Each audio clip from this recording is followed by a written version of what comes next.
I'm Matt Towery for Insider Advantage, Internet News Agency, Southern Political Report. Yes, it is political time. We are down to ground zero in this whole thing the last few hours, last few days. And with us, I have the opportunity to chat with a man who needs no introduction to those who follow Washington politics. Grover Norquist, of course, long time considered one of the top experts in areas of taxation and the economy. I know many a person who's worshipped at your foot in Washington, D.C., your feet rather, and listened to your comments that you hold on a weekly basis. You still doing that, by the way? Absolutely. Yeah, and it's been for me, folks, having worked on Capitol Hill in 1980. I'm ancient, so I don't qualify to be able to go and do that anymore. But there are a lot of folks who have learned a lot from Grover. Grover, first, your take on the political landscape right now on the Republican Party side especially. I mean, it appears right now that John McCain may be headed towards the nomination. It may be as early as Tuesday night that we see him sort of mount an insurmountable number of votes. Where do you see McCain on the tax issue and on the issue of the economy in general? He's certainly been viewed as not being it being his strongest suit. Yeah. Where does he go from here, and what hope is there for Republicans with regard to McCain and taxation? Sure. We've been asking the McCain campaign and all the campaigns to lay out their tax cut policy. And McCain came late to the table. Romney a year ago had a very good aggressive tax cut proposals. Then Thompson came in with a $5 trillion tax cut plan, and Giuliani with a $6.3 trillion tax cut plan. Then Romney caught up, and then McCain came in. And he actually has a very impressive collection of tax cuts. He wants to abolish the alternative minimum tax, cut the corporate income tax to 25% so it can compete with Europe, and to go to full expensing, which is actually very important in manufacturing. So he was kind of AWOL, the prodigal son on tax issues for 5 or 6 years. Now, in Washington, it's generally viewed he was voting against Bush and everything that Bush wanted, not necessarily against tax cuts. With Bush leaving, McCain may be returning to his roots as a tax cutter, because he's always been fine on the tax issue before Bush irritated him by beating him in 2000. Grover, let's talk about the general philosophy right now. I mean, we've seen what we projected, to my viewers and those who read my column around the country. I was talking about the housing boom 2 years ago and the fact that it would be a bust, and it has caused great heartburn in the markets and, of course, in the financial world. First of all, do you agree with the Fed's position of these rate cuts? Do you think that that's going to keep us and stave us off from a recession? And secondly, with regard to the tax policy of the Democrats, it seems to me that their definition of, quote, the wealthy is probably the biggest single problem with any sort of change that they may, assuming we get a Democratic president, may want to put into place. I mean, these days, a family where you have two working spouses who are earning a decent income qualify as being, quote, the wealthy under what most Democrats look at. What do we have to look forward to if the Democrats go in? First, I'll let you answer about what the Fed's doing, sure, if you think where we're headed in terms of the economy, and then comment on the Democratic side of the aisle a little bit. Yeah. My head hurts when I think about monetary policy, so I'm not exactly sure about the Fed's approach. But what is happening is we're heading towards an economic slowdown. Why? Because if nothing is done, on January of 2011, which is just a few years from now, the capital gains, the Bush tax cuts disappear, and we go back to the status quo ante. The tax on dividends goes from 15 to 35, more than doubles. The tax on capital gains goes from 15 to 20, and a whole series, and marginal tax rates on all individuals jump up. So the entire train hits an abutment at the end of 2010. When we cut taxes in 2003 on dividends and on capital gains, the value of wealth in the country, stock market plus land, went up $7 trillion. $7 trillion with a T, more wealth since 2003. What's going to happen if we don't continue those tax cuts is that $7 trillion will drift down again towards zero.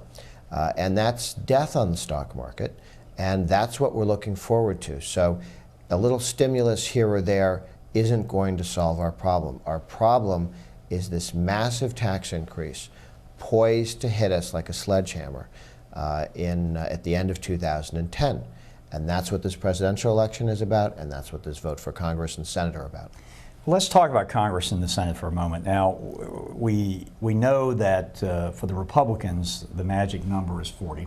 Mm-hmm. I am concerned, if you're coming from the Republican side of the aisle, I would be concerned that we have a lot of folks retiring, and the sentiment in the country is not all that strong. On the House side, I find it rather difficult to believe that the Republicans can pick up the number of votes they need in order to take the House back. If that is the case, isn't John McCain's, assuming he gets the nomination, the best thing that he has going for him is really the ability to veto?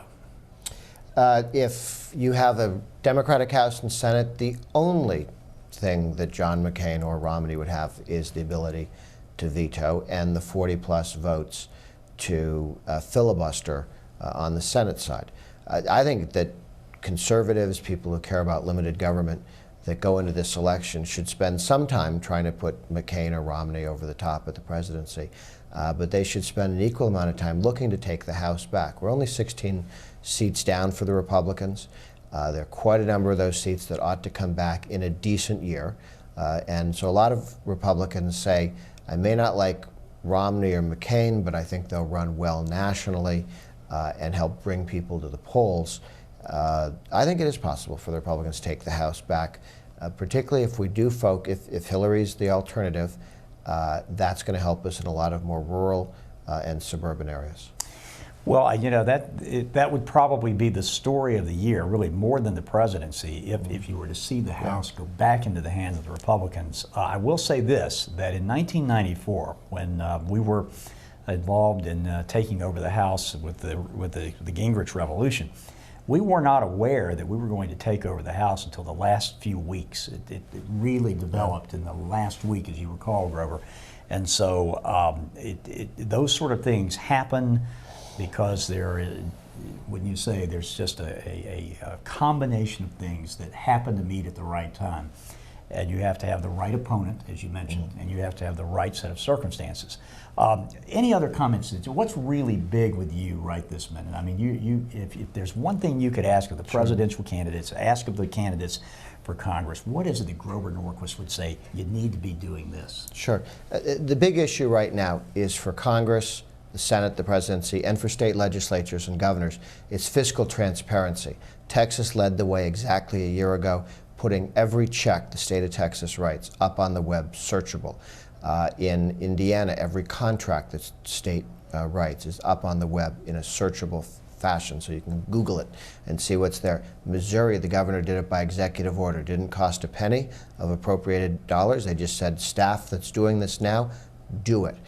And it was up on the web in a few months. The governor of South Carolina has put out an executive order that in the beginning of March, every expenditure will be up on the web. In Texas, you can see every pencil they buy, and you can compare how they're spending in certain areas as opposed to other states, other examples of the private sector.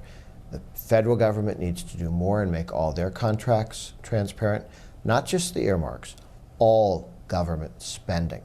And we're really going to make progress when Florida moves this year to require complete fiscal transparency of every school district. So you can go down and turn on your computer and see how your school district is spending every single dollar that they spend. Well, a big, big issue, and this is something that we pride ourselves in, is that we try to pick up on the issues before they're talked about. And that I've been very frustrated by the national media because they've missed so much this year, Grover, and this is an issue that is huge, and hopefully we're going to see this begin to pick up in the debate process as we get into the general election. Thank you so much for joining us. Great to have you, in our studios today. I'm Matt Towery for the Southern Political Report, Insider Advantage. Insider Advantage polls will continue to poll all weekend and up to Tuesday. Be sure to come here, and for that, I'm just dead. I'm so tired. Let me have some rest, at least for a day, and we'll see you on Monday.